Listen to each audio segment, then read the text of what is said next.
How's it going out there, folks? Good to see ya. See, we've got plenty of folks in the chat box here with us. All the usual suspects, plus Mr. Elliot Brenner. Nice to see you out there, buddy. I'm glad you're enjoying those ridiculous videos of me shouting ridiculous things at people about roots, thirds, and fifths.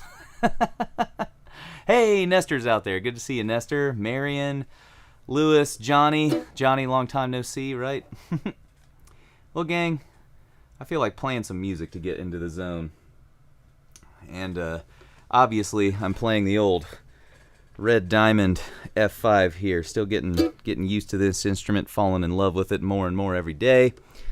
Let me move my microphone so I don't blast your ears out with this. How about a little swing for us this evening?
Lewis, you about threw me off there, man. First off, you should never be looking at the chat box when you're playing tunes on a live stream. And secondly, that definitely did not sound anything like Flop-Eared Mule.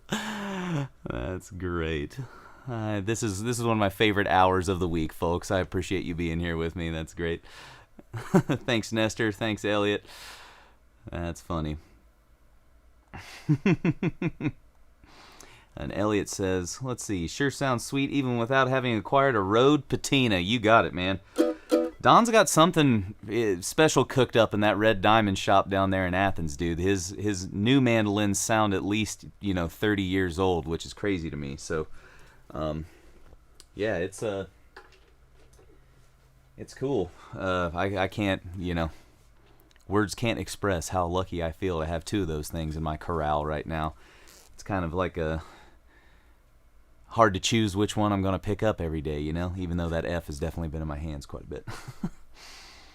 Oh, awesome. Well, I see that we've gained a few more folks since I signed on here, so welcome to everyone else that's tuned on. If this is your first time here, please introduce yourself in the chat box and let us know where you're tuning in from and all that kind of stuff. This is a great community of folks. Like I said, turned into one of my favorite hours of the week and favorite groups of people to interact with. So thank you so much for being here to talk about some mindfulness and meditate and do all those good things. So what do you say? Let's just get to it. I'm going to pull up the old meditation timer here, even though it crept into the frame right at the beginning. And let's go ahead and get some time on the cushion, as my meditation coach, Adam Berner, would say. Even if you're not on a cushion, it's perfectly fine. Nice. Loco Joe's here. Good to see you, buddy. Well, let's go ahead and get some meditation going on here. For those of you that may be unfamiliar with it, I'll explain it a little bit every time here, just so everyone feels comfy. But we need to find our one seat, so kind of get settled on your sits bones. If you're on the floor, cross-legged or anything like that, you still want to be up on your sits bones, maybe elevated a little bit. Keep those knees under as little pressure as possible. But if you're seated like I am in a chair, just make sure that your knees are kind of at right angles, your legs rather. And then get on those sits bones. And then if you can, the crown of your head right here, like right at the back. Imagine someone's tugging a string gently toward the ceiling. Pulls your head up, tucks your chin in, throws your shoulders back, and gets a nice lumbar curve. And now, we're ready to get mindful. Today my anchor is going to be my breath, but you can choose whatever you want if you want to have the instrument in your hands and feel the strings or anything like that. So I'm going to focus on out breaths today. Here we go, 5 minutes, folks. See you on the other side.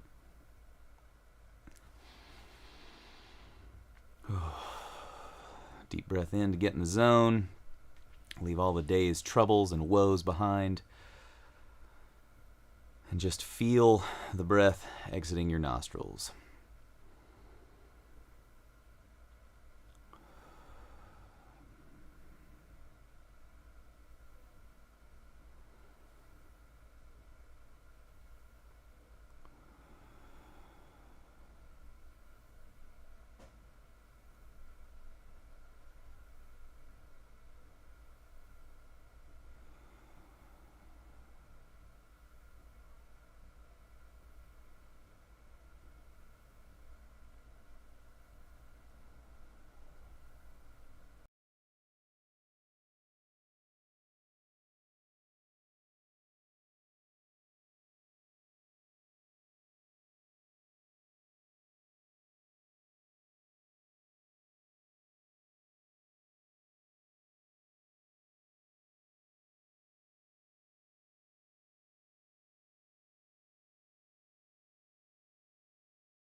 Your mind starts to wander, no worries, just let the thoughts be there. come on back to your anchor.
Oh, always feel better after a little time focusing on the breath. Hopefully you folks do too. And hopefully, Joe, you didn't fall asleep. I totally feel that, though. Very easy to get into that mode. Well, I think it would be cool today. I always love how interactive these streams are and everything, by the way. You folks out there in the chat box and everything are great. So let's go ahead and get some interaction going on a scale from 1 to 10. How do you think you did on today's meditation? That's a habit I'm probably never going to lose on the stream here. So if you hate rating yourself or hate me asking you to rate yourself, sorry.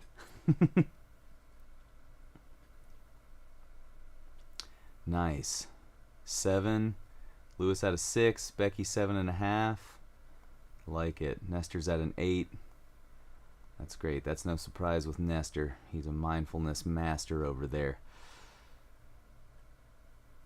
Joe, man, I like that actually. And that's great that I'm so glad that Joe brought the thing up here. He says I did some stretches and used that as my anchor. Work like a charm. I think that's awesome to kind of remember and remind ourselves that it doesn't always have to be the breath that we focus on. It just needs to be some kind of regular present thing in the now. You know what I mean? So that's definitely like one thing that I've noticed from a lot of mindfulness practices that I've studied is like not every anchor is the same between all of the mindfulness practices, but they all have one thing in common. They're happening now, right now. So using stretches and using that as an opportunity to get in touch with your body, feel what it feels like to be inside of your body. Anything that brings you back to the feeling of being inside of yourself, whether that's the breath or feeling a muscle stretch, feeling your hand touch the instrument, all that kind of stuff. I think that's a good thing. And my coaches have said the same.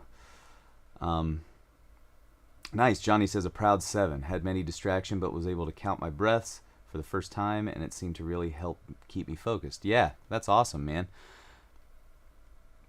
If I remember correctly, Johnny's got a little one running around the house, so there's some extra noises every now and again, you know what I mean? And that's just perfectly fine. Nice. Elliot says, got called away, no score. That's all good, my friend. Just get one in later. Email me, let me know what your score was. Oh, nice. Johnny says 2 dogs too. 2 dogs and a kid. That's enough to keep you in the moment, right? Well, today I wanted to do something. We've kind of talked about this before, but I think the most important thing that we can do as folks that are interested in the idea and philosophies behind practicing mindfulness is to design a routine that we can stick to every day. So I thought I would spend at least 5 or 10 minutes talking about that, and then we can just chat it out and see if you guys have any questions or anything like that. Nice. Elliot says he meditated in the sauna at the gym today. All's good. That's an awesome place to meditate. I'd probably fall asleep in there, though. So yeah, let's talk about a practice session. And my meditation coach gave a little talk this past weekend about kind of the theoretical practice versus the like actual practical practice, and like kind of wrapping our minds around what mindfulness is and how we should be practicing it versus like just actually doing it, right? And I think this kind of follows my music philosophy a little bit too. Like I kind of like to go with like maybe like a 60-40 ratio or 70-30, something that leans more heavily toward the practice than the theoretical when I'm thinking about this stuff. Because if you just think about something all the time, you're never actually going to do it. And thinking about it is great. Recognizing the need to have a mindfulness practice is awesome. But a lot of times we can just get like stuck in the details. So what I thought I would do here is kind of share my screen and type out a little maybe 5 to 10 minute mindfulness session that we can all get into every day. Me and my buddy Magnus and a bunch of other teacher friends that I have, we always preach this to our music students, right? You can always find 10 minutes a day to play your instrument. And it's, in fact, more beneficial to you to practice something for a little short window every day than it is to practice something for like 4 hours and then go 2 weeks without doing it again. So I think kind of having a good mindfulness practice that we can get into every day, that we can incorporate into our routine, is a really great thing that we can do. And there are a couple elements that I wanted to kind of talk about here that I think are essential to a good practice session. You don't always have to do the exact same physical actions that I'm doing here, but I think doing these kind of activities that hit these steps or check these boxes is a really great thing. So one, I really like from my meditation coach Adam, setting a specific intention for your practice. So that can mean a lot of things to a lot of different people, right? It's like, well, I'm going to sit down and focus on my breath. That's the real specific intention. But also maybe thinking about what's the end goal of doing this practice every day. Because if we can, at the beginning, before we go into the here and now and do our practice, think about what the long-term effects of this daily practice are, I feel like that keeps me on track. It's like it keeps your eyes like kind of fixated on the target. What is the reason for actually performing a mindfulness practice every day? And for me, there are a lot of specific intentions that I conjure at the beginning of practice sessions, so it doesn't have to be the same intention every time. But if you have some like goals for your mindfulness practice, I think that point before you sit down and start counting your breaths is just a great time to kind of remind yourself of those goals, right? So for me, it's like, well, play more relaxed. That's definitely one kind of intention that I have for mindfulness. I want to be more relaxed when I'm playing music. I also want to, less monkey mind, I'll call it. So no wandering thoughts while playing. So any of those kind of intentions, for your long-term practice can be good goals or good things to lay out there. And like I said, just choose one and kind of make that the focus beforehand to like set your eyes on the prize. Like, today I'm doing this 10-minute meditation and it's going to help me play more relaxed. Boom. You've set your intention. So that's a good thing, right? So the next thing that I would kind of do if I was after setting the intention is just get into the posture, right? Like the correct kind of posture. So like set yourself up for success in a bodily way. And what that can do, or how you can describe that, is maybe like getting into the correct physical space, let's call it.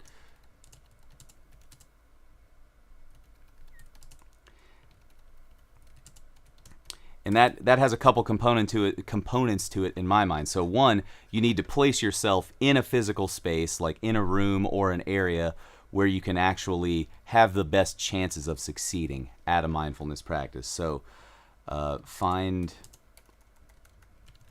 a room or space that lends itself to mindful practice. And then the second thing is get your body into proper alignment. So that's the whole, what I like to call find your one seat. And that's a like Buddhist thing some people talk about. But like get your sits bones even, all that kind of stuff. String in the top of the head, etc. So get into the correct physical space. 2 components to it there. 3, meditate. And I know meditate can be kind of a loaded word for some people. They think it's just specifically sitting down and focusing on the breath. But at the beginning of say you're like going to have a music practice session that day, sit with the instrument, and you can do a meditation that's musical, I think. This is maybe where I deviate from some of the thoughts that like my Buddhist or whatever kind of compatriots have here. But I wrote like a series of 24 different cards that I rotate through. And sometimes I just practice a major scale up and down. We've done this exercise on the stream before, where I focus on either the pick, the feeling of the pick going through the strings, or the feeling of my left hand pressing the frets. I don't think about the major scale at all. I just do the major scale because it's a regular thing that's happening in the now that I can do mindlessly in order to practice mindfulness in a different way, in a different area, the physical area.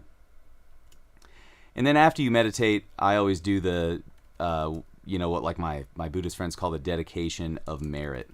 So that's where we kind of tie things back into the larger scheme at hand. We can either conjure that thought from the intention of our practice and dedicate the merit of our practice to that. It's like, I just want to like stop, thank myself for doing this meditation today so that I can play more relaxed in the future. The Buddhists kind of use that moment for like a more altruistic kind of like larger societal thing. So you can dedicate the merit of your mindfulness practice to the betterment of humanity if you want. That's a pretty cool one, I think. But I don't think you have to get too crazy with it either. It can be very selfish because that's what we're doing here. I've talked about this before on the stream. In order to practice mindfulness and have it benefit everyone else, it's like the oxygen masks on an airplane. You have to put yours on first before you can help other people, right? So let me conjure up this window here and see if we got any comments going on. No, great. So really, this is like a 4-step kind of practice, you know what I mean? And I can even zoom in a little more here so people can see this better on their screens at home. But I think that all of this can be done inside of 10 minutes, 5 minutes. You can do it, as short as you want. But I would say like, a target mindfulness practice time would be anywhere between 5 and 20 minutes. I kind of shoot for 15 every day at the beginning of my practice sessions, just kind of either solely meditating on the breath, using the breath as my kind of anchor, or doing one of those music meditations like a, major scale. Focus on the breath or the fingers, as they cross the strings, just remain in there. So 5 to 20 minutes, and going with this kind of format that I've lined out here, I think can be a pretty easy way to incorporate this into your practice. Now, I think one thing that we're all going to have to think about is that dang meditation timer wants to keep coming on. One thing that we're going to have to think about now that we have like a format for this like short mindfulness practice session is when can you do this? And that's going to be kind of like the proprietary, thing for all of you out there to figure out. When does it make most sense to actually incorporate that 5 or 10 minutes into your day? Are you a morning person? Do you like to get it straight out of the way and go for it there? Are you up until 3 o'clock in the morning sometimes like I am? Is it best to do it at night after everyone else in the house has gone to bed? Do it at lunch, on your lunch break, whatever. But I think the key is it's almost like that list that I just put out there is a great set of criteria to almost help you determine when to do it. So like, when can you find that physical space to do it, right? Step 2 is kind of going to dictate a lot of when you can find this mindfulness practice session time out there. So are you more comfortable doing this at home? Does it bother you to do it on the bus on the way home from work or something like that? If not, I would say go for it, I wish that I had a mindfulness practice when I was living in Boston going to grad school, because I spent a lot of time on the train, and I feel like I could have gotten really, really good at mindfulness and meditation during that time.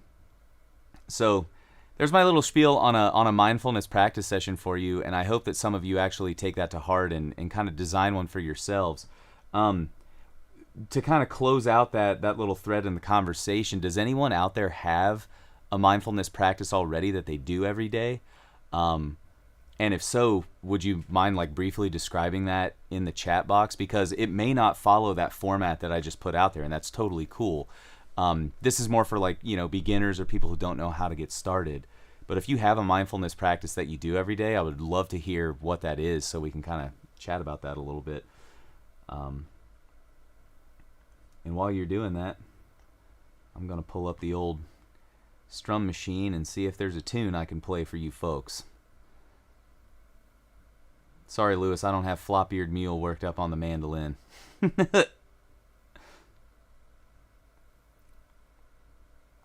Let's see what's in here.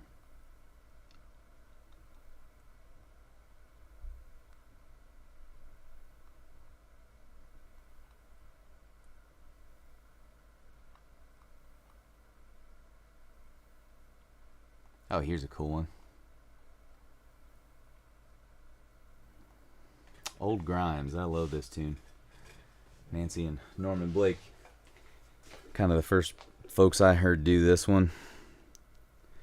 Aside from my buddy Maddie Whitler, she was like, you got to learn this tune, Old Grimes, and I never learned it when we were living in the same city. But Maddie, this one's going out to you.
Got a little distracted because my E string went out 2 notes into it. Oh, sweet. We've got some replies here. Let's see what everyone's saying. Nice. Nestor says his mindfulness practice follows the Koru app. Has about 12 meditations, and he rotates through them across days. That's awesome. For those of you that don't know, this is something that I've actually been looking into recently. Koru is this kind of system of mindfulness practice that's geared toward like college-aged people, they say. But I think, as Nestor and I were kind of talking about it, all the kind of philosophies inside of Koru apply to everyone. It's not just college-age people. But I think they like to target it specifically at younger folks because, like me, they probably don't have mindfulness practices and things like that. So it's a good time to kind of incorporate it into your life. But check out Koru, you folks. You might find something cool. Oh, dang, I just saw Lewis's request. You know what, Lewis? I'm going to play you a tune in G later. I've been doing some bluegrass breakdown lately, and it sounds great on this mandolin. I'm going to get you some bluegrass breakdown. Loco Joe says, Old Grimes always reminds him of 8th of January. I agree with you on that one, man. That's definitely a similar vibe, isn't it?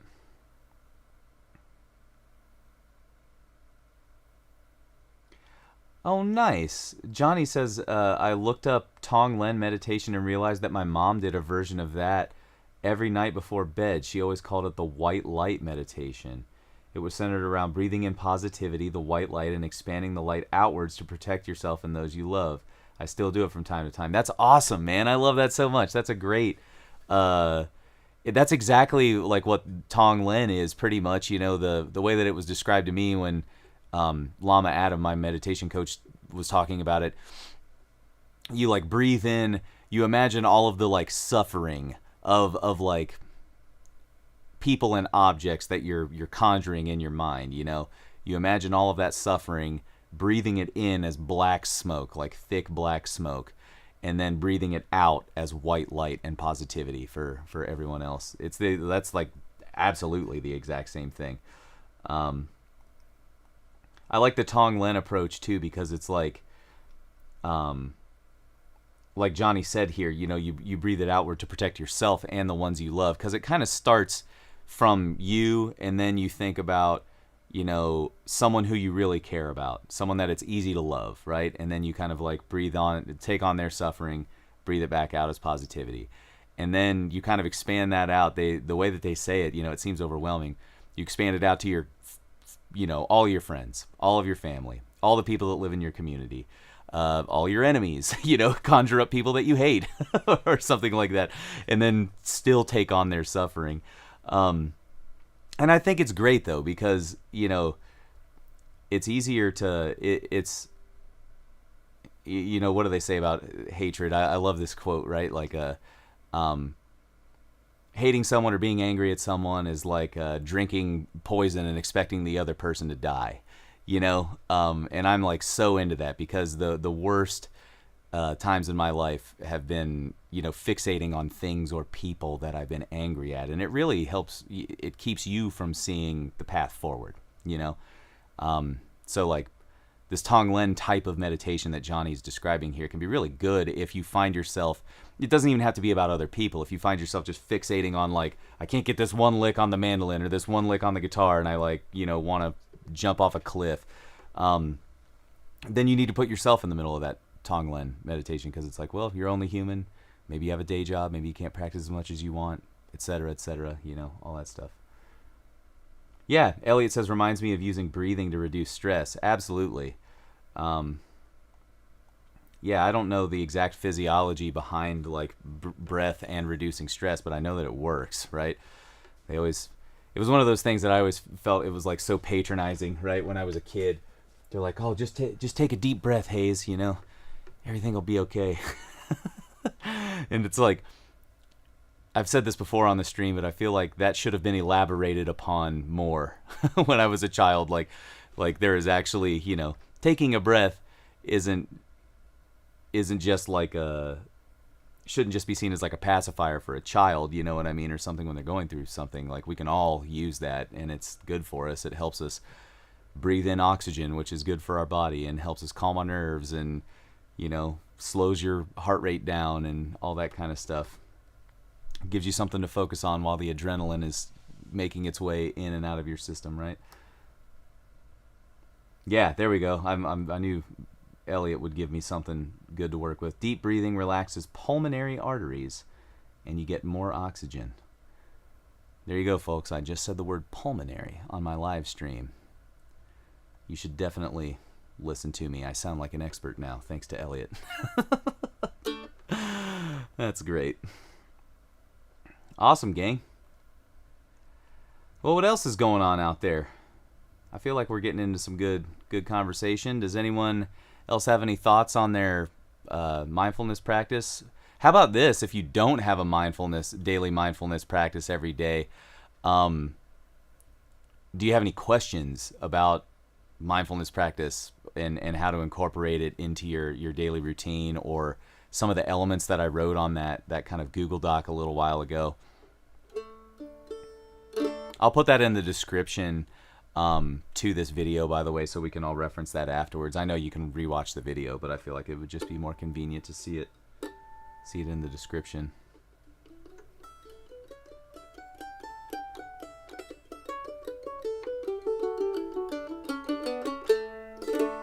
I'll just sit here and practice scales on this red diamond mandolin while you guys think of something to say out there.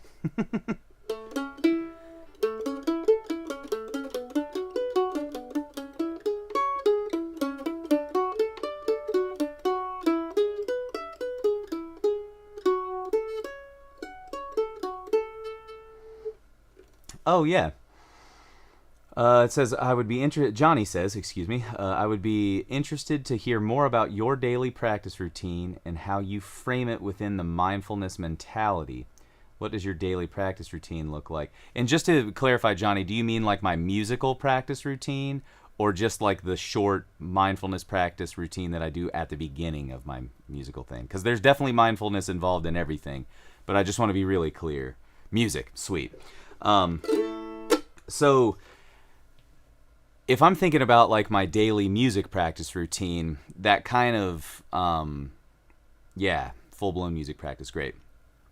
So my daily music practice routine, I use that mindfulness check-in, that little 5 or 15 minute kind of thing, whatever I have time for, as like to me, that's kind of like a baseline establishment of mindfulness for the practice session, because I feel like practicing mindfulness at the beginning of each music practice session can only help keep me more in the moment while I continue to practice music. So that's like the first component of my music practice session is the 5 to 15 minute thing, or 5 to 20 minute thing that I just described earlier in the video.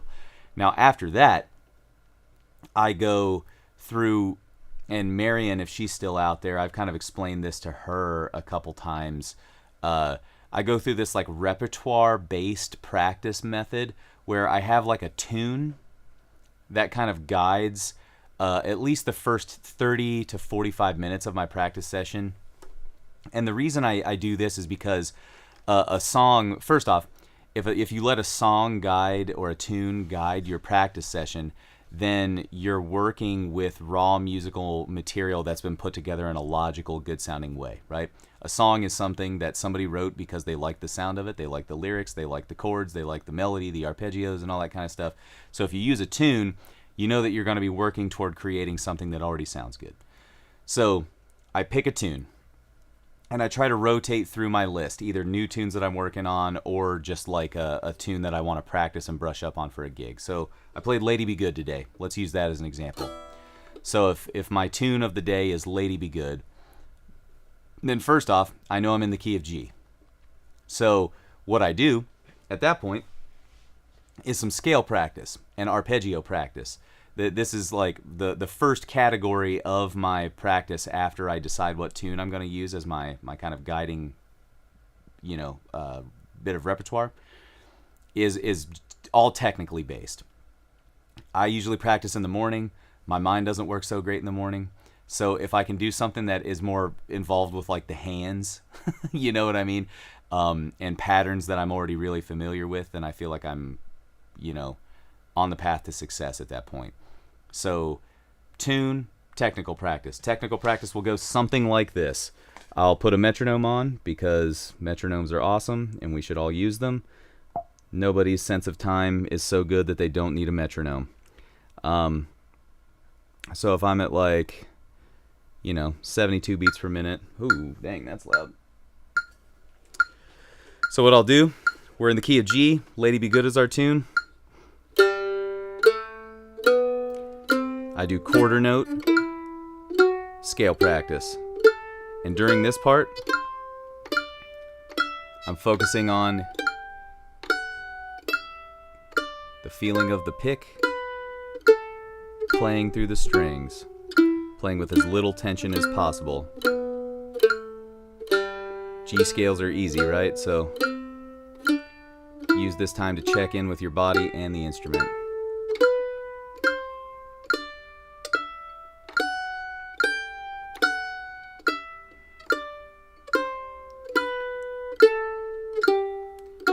When I go through the G scale, I start to move around the circle of fifths, and I practice all my major scales, typically using quarter notes first. And that could take a lot of time, right, to practice all your major scales with quarter notes. So if you're pressed for time, do one of them a few times, like the G scale, up and down, maybe 2 or 3 times with quarter notes. And then what I do is work through different rhythmic subdivisions. So I'll just stick with the G major scale, but typically I would do this, I would go G, and then I would go to C, and then I would go to F, and then B flat, so just working around that circle of fifths backwards. So if I turn it on again, here's my last quarter note.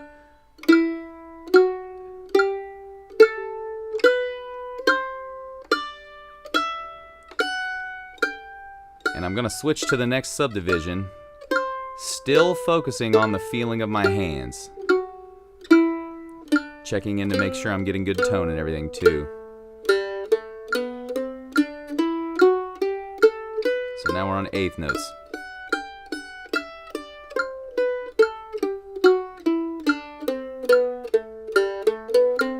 Threes.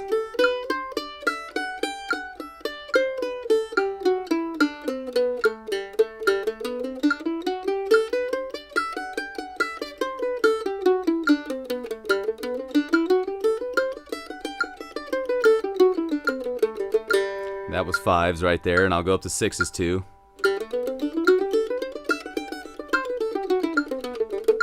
And sometimes the scale pattern doesn't work out so well, like with whatever subdivision you do, but that's cool. Just play what you can. So I go typically all the way up to sevens or eights, you know what I mean? And then after that, because scales to me are easy, that's like patterns that my fingers have gone over lots of times, and that entire time I'm thinking about just the hands. Then I go to arpeggios. Arpeggios are a little harder, so you'll notice this. With each new activity, I'm adding a little more like required brain power, And then with arpeggios, I'll typically stick to some of those like middle subdivisions, some of the more useful ones for bluegrass and jazz. So like 2s, 3s, and 4s, So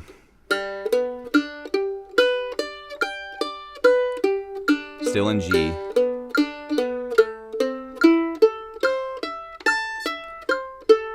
Working up through all the arpeggios.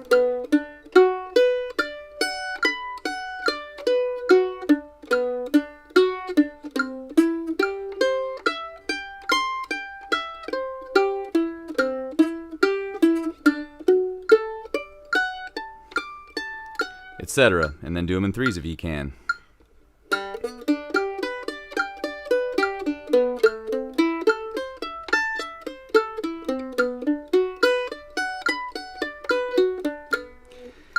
And to tie that all back into the mindfulness thing, it's still all about, can I maintain a relaxed right and left hand and only use as much pressure as is necessary to kind of get through those technical exercises, So if we connect it to that first like 5 to 15 minute practice, really what we're practicing with the like meditation part, the anchor practice at the beginning of our session, is practicing the art of awareness. We're cultivating the muscle of awareness inside of our brain so that in this complex technical practice, when we realize our mind is wandering from the task at hand, our awareness muscle is so strong that it can pull us right back into the moment.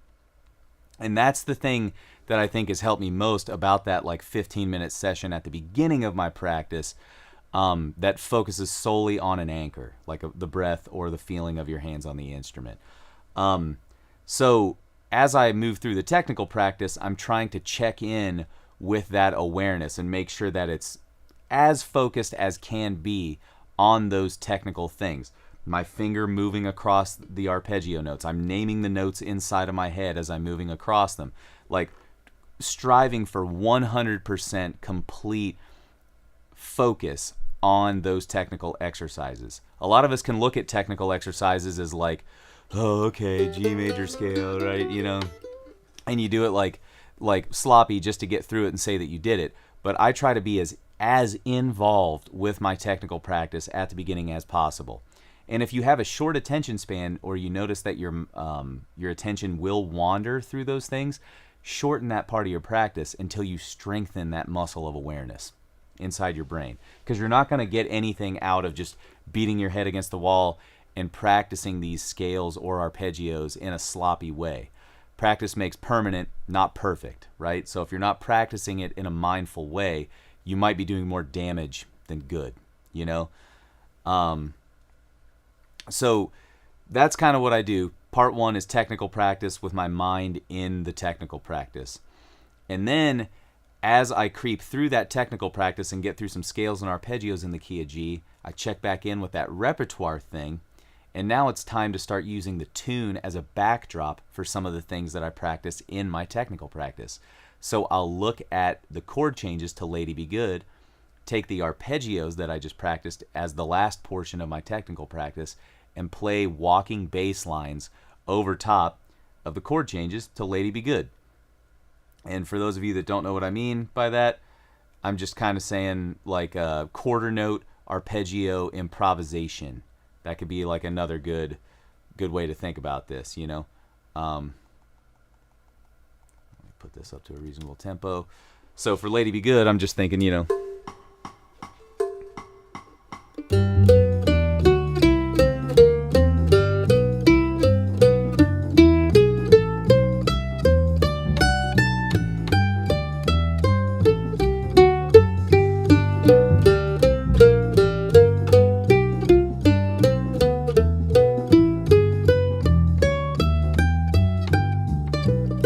etc. You know what I mean? Just doing arpeggios like that.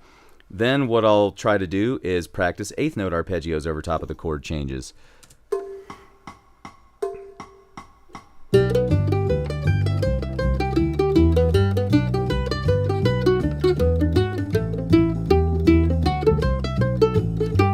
Etc. And then after that, what I'll do is practice some rhythm over the tune. And all the while, the mindfulness portion or the mindfulness thread of this is if I start to make mistakes on any of this stuff, I immediately stop and try to analyze what was happening in my mind at that moment in time. Was the mistake a result of my poor knowledge of arpeggios, or was my mistake a result of me thinking about the cheeseburger that I'm going to have for lunch? Because more often than not, my wife and I have talked about this a lot recently. I'll find that when I'm making mistakes on the gig, in the practice room, any of that kind of stuff, it's 99% of the time a result of my mind being somewhere else other than here right now. Because I know a lot of you folks out there aren't trying to play music that's totally like above you or anything like that. You're playing music that you've probably sat with for a while, and a lot of you might be frustrated that you haven't made the progress that you wanted to make on it. And I think this mindfulness component can be like really, really, really valuable to kind of make the most out of your time in the practice room that way. So if you sprinkle that 15-minute thing in at the beginning, it can't help but affect the rest of it. Yeah, Elliot says it, really good observation. Mind wanders, finger wander. That's totally what happens to me. I don't know about you folks. Like, give me a big thumbs up in the chat box if you think that happens to you, because I know for sure it happens to me. just ask any of my meditation coach people. or the people I play music with. Maybe that's even a better group of people to ask. But yeah, so to kind of take you through the rest of my practice real quick, Johnny. After I practice things in the context of the tune, I practice the tune itself, the melody, after I get through arpeggios and those kind of things. And then I reserve this as the last thing in my like repertoire-based practice method. I let everything hang out and just like play. You know what I mean? I'll play maybe the head to the tune just to get me in the zone, and then I'll improvise and put all of those things together that I was practicing in more of like a sterile kind of way. I'll put them all together in kind of more of a creative, invigorating kind of way. So I'll just improvise for 3 choruses or 4 choruses or 8 choruses or whatever I'm feeling, like inspired to do. But I always save that creative thing for the end, because for me specifically, it feels like a release. It feels like, okay, I can stop focusing so much now on this like mindfulness thing and the feeling of my hands and the names of the notes and all that kind of stuff, and just let the music happen. And what I'll find though is that if I've practiced some mindfulness at the beginning of the session and kind of checked in with that awareness mechanism through the practice session, I'm more inside of the music at the end when I'm improvising and playing than I would have been in a practice session where I didn't do the mindfulness things, and this is not like, I'm not going to say this is like scientifically proven or anything like that. Maybe there are people that have like proven this as a valid musical practice method. But for me, it's what's been working recently, and I feel really great about it, and I feel better about my practice than I have in years as a result of doing this stuff. So if you want to take my anecdotal evidence as cause for you to maybe incorporate some of these things into your session, I would love to hear what your experience is like after you try to utilize some of these same tools. Nice. We've got some thumbs up and yeses for people who feel like their minds wander and the fingers begin to wander.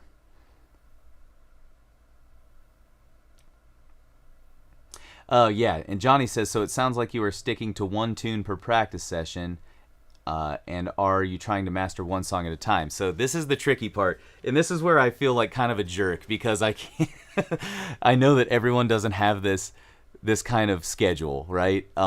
So I do about 30 to 45 minutes of everything I just described, focusing on one tune.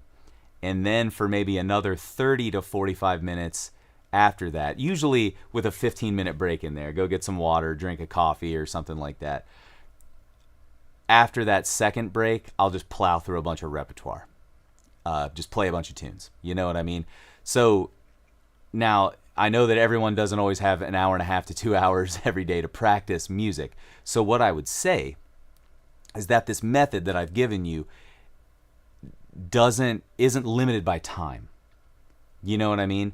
So if you've only got, say you've got 30 minutes a day to practice, then what I would do is do 5 minutes of mindfulness, like some kind of anchor meditation at the beginning of your 25 or your 30 minutes. And for the remainder of those 25 minutes, kind of reallocate the time to get some of those things that I talked about. Do 5 minutes of scales where you're checking in with the feeling. 5 minutes of arpeggios, that puts us at 15 minutes, so we're halfway through the practice session. And then at that point, what I would do is practice that tune, the guiding tune, you know what I mean? Do some arpeggios over top of the form, play the head, and play the tune, you know what I mean, I should say, and then improvise a little bit. That can be 5 minutes, right? So now we're at, 20 minutes? So then you've got 10 more minutes to practice a couple more tunes at the end, So you can kind of reallocate the time like I'm talking about here. But for me personally, I have pretty much like 2 45-minute chunks that I get in every day. And the way that it happens more often than not, I have 2 practice sessions, one in the morning and one in the evening. Like a 45-minute wake up, get the fingers moving kind of thing, and then a 45-minute, it's the end of the day and I just need to blow off some steam and play some tunes kind of thing. Nice. Oh, Johnny says, thank you for the roadmap for a practice session. This has been so insightful. I hope so, man. And I'm sure there are a lot of other pros out there that would say I'm, full of crap or that I should be doing this and doing that. This is what works for me right now, and my practice has definitely changed a lot over the years. But I feel like I'm seeing more progress inside of this framework than I have inside of others. And I'm practicing less now than I pretty much ever have every day. I'm not saying that less time is better, but what I'm saying is that more time isn't always better. It gets back to that practice makes permanent, not perfect kind of thing, When I was in grad school and stuff like that, there was a very heavy focus on, like, if you're not in the practice room at least 3 hours a day, then you're not doing it right. So I was practicing between 3 and 6 hours every day, and I honestly feel like that was draining and uninspiring after a while, but I didn't have this framework, so that might have helped too, Sweet. Can always count on Johnny Brandstetter for those stimulating questions. He definitely knows how to get Hayes just rambling on and on, doesn't he? That's great. It's like, man, somebody turn Johnny off over there. Hayes won't shut up. Oh, that's great. I love that emoji.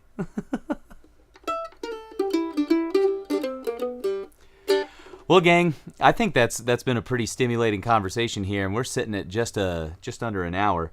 So I think that's a good enough spot to end things for tonight. I gotta go spend some time with my wife. I've missed her today. But it's been great as always, and just like what we talked about at the beginning of the talk here today, let's dedicate the merit. So I just want to dedicate the merit of our practice and our time here today, so that all of us can become stronger musicians and people, better to one another, better to ourselves. So you should all be proud for showing up and once again thinking about this stuff. It's cool to kind of have a platform to just talk about some ideas that I've been thinking about, and I appreciate you guys for entertaining me on that, and really appreciate your insights too, because there's a lot of deep folks in this chat box right now, and yeah, I just really appreciate all of you. You're inspiring, and you definitely make me a better musician in person, so thank you for being here. Nice. Oh, Nestor, so insightful. Thanks, Hayes. Man, Nestor is a deep person. He's one of those deep people I'm talking about here, folks. So thanks for showing up, Nestor. I really appreciate you, my friend. Lewis, thank you. Johnny, you're the best. See you in a couple weeks. Actually, no, we'll see you next Monday, but see you live and in person in a couple weeks. Yeah. Elliot, many thanks, kind sir. Good lessons for music and life. I appreciate you saying that, my friend. Yeah, take it easy, folks. Stay mindful. And we'll catch you next week, okay?